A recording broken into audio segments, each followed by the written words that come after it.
constelações. E ela disse, seu idiota. E Albert disse, eu sou o homem mais inteligente do mundo, você não pode me chamar de idiota. Ela disse, seu idiota, você não vê que roubaram nossa tenda? Levaram a nossa tenda. Então, porque ele está olhando, achando que ela está perguntando uma coisa. É só uma piada, mas ele está olhando para uma coisa e ela para outra. Se não fizermos as perguntas, não fizemos as perguntas certas. Se não esperarmos que as coisas sejam do jeito que são, podemos começar a criar e ver a realidade. Se aceitarmos as coisas como elas são, nada jamais vai mudar. Uma das coisas que eu mais aprecio nos estudos de Cabala é que a Cabala sempre diz o seguinte, você não pode acreditar em nada, você tem que testar tudo. E se a Cabala não é o mundo das perguntas, mas o das respostas. A Cabala existe desde quando, Yehuda? O primeiro livro da Cabala foi escrito há 4.000 anos por Abraão. Mas ele está na forma antiga, é um livro antigo, difícil de entender. Ele passou de geração para geração. A Cabala se tornou prática, aplicável e fácil de entender em 1971, quando meus pais Robert e Karen Berg decidiram ensinar Cabala para todo mundo. Desde então, a Cabala se tornou acessível. As pessoas aqui, as pessoas assistindo em casa, podem sentir a Cabala sendo pessoal e não um estudo difícil de entender. Não uma coisa que você tem que ir para a faculdade para entender. Até uma criança pode entender esses princípios. Agora, a Cabala se tornou acessível há muito pouco tempo. Por que a Cabala era proibida? Bem, o conhecimento em geral, não só a Cabala, o conhecimento em geral, por séculos, era controlado. Alguns tinham conhecimento, as massas não. E isso não é só a Cabala. As informações eram ocultadas, procuravam controlar as informações. Só recentemente que essa informação se tornou disponível, principalmente agora com a internet. Ela foi desmascarada. Agora é a hora, no mundo de hoje, em que o conhecimento pode ser acessível a todos. Claro, porque a informação é o maior poder, não é? Se você quer, a coisa mais importante que eu acho que qualquer uma pode ter é a sabedoria. Porque quando não adianta você ter o dinheiro, você perde o dinheiro. Você tem o amor, você perde o amor. Se você tem a sabedoria, você sabe como manter o dinheiro, mais dinheiro, ganhar mais amor, enfim, tudo que você deseja. Para mim, esse é o grande tesouro, a sabedoria. Yehuda, agora uma coisa que eu não posso deixar de comentar, porque eu sei que é o que as pessoas têm em mente, principalmente aqui no Brasil, a referência da Cabala é a Madonna, até porque tem visitado constantemente o nosso país. A Madonna estuda Cabala há muito tempo, eu sei. O que levou a Madonna para a Cabala?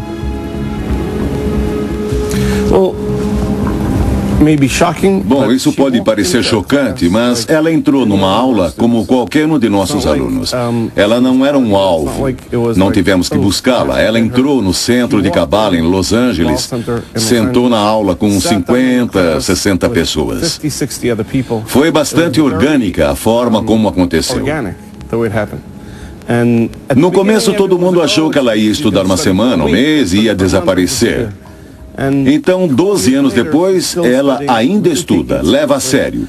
E isso mudou a vida dela. Ela criou uma fundação de ajuda a crianças em Malawi e deu passos para compreender que ela tem poder e influência.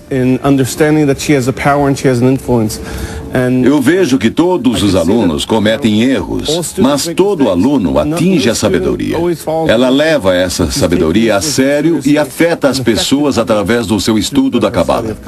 Até porque as pessoas imaginam, e eu, claro, sei que isso é uma ilusão, mas as pessoas imaginam que se você tem fama, você é feliz. Se você tem marido, você é feliz. Se você tem dinheiro, você é feliz. Se você tem olhos azuis, você é feliz.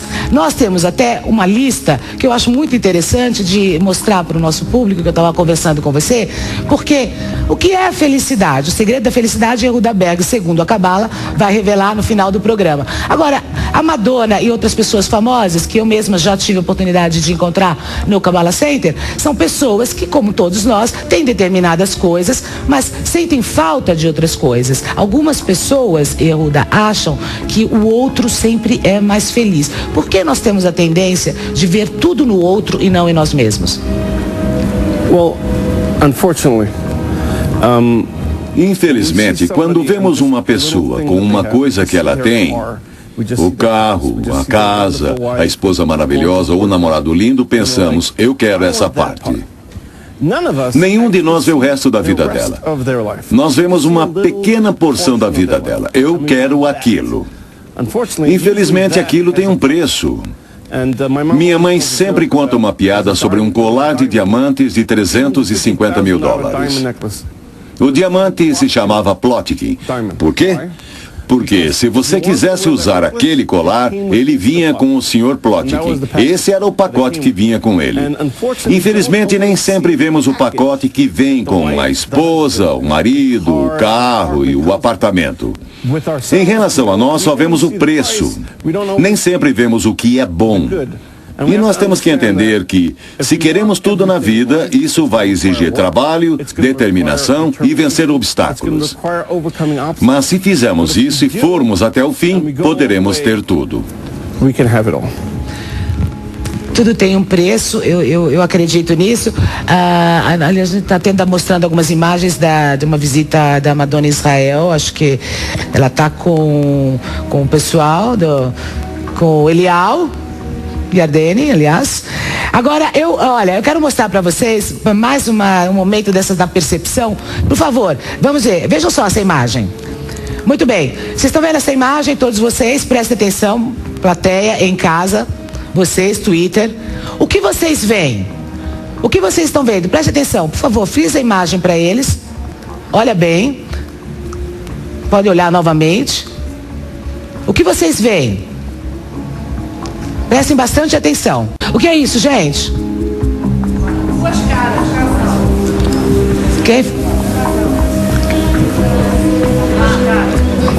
Um vaso?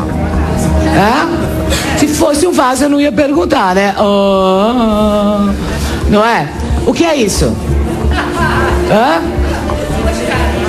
Exatamente. Temos aí duas pessoas, né? Duas faces que estão paralelas. Vocês estão vendo? Conseguem ver? Estão vendo? Ok? Bom, por quê? Isso a gente está mostrando para vocês, porque aquilo que Yehuda estava falando aqui no começo, essa é uma limitação que todos nós temos, Yehuda.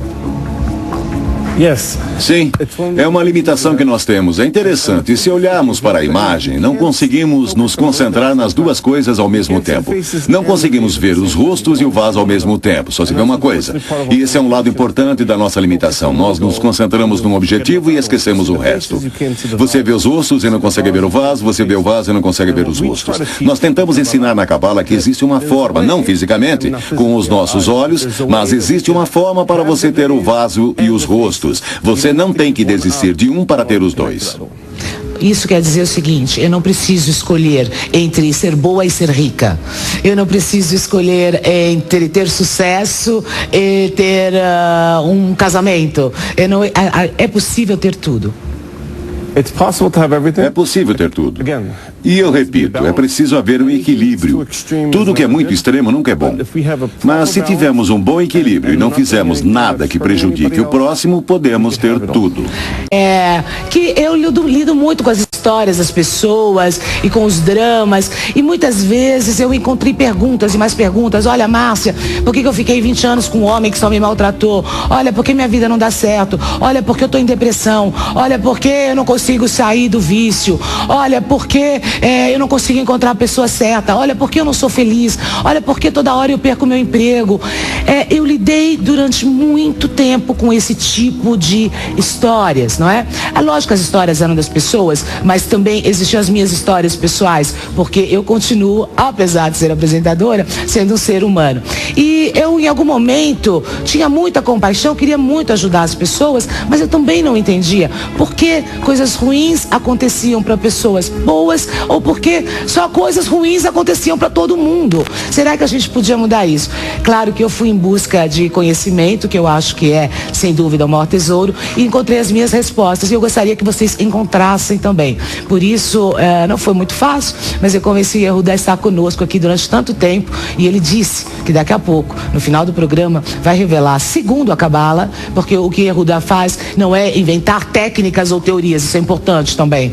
Ele não está inventando nada, ele está simplesmente, hoje, seguindo a tradição da família, do pai e da mãe, que ensinam uma tecnologia que é milenar. O Yehuda não inventou nada. Isso é muito importante, porque às vezes as pessoas pensam, surgiu um guru que inventou um negócio, uma fórmula mágica. Ele não inventou nada. Tudo que ele passa para nós são conhecimentos milenares, é uma sabedoria que vem lá desde o início dos tempos e que agora ele está ensinando, ele e os professores ensinam pelo mundo. Yehuda, por que coisas ruins acontecem para pessoas boas?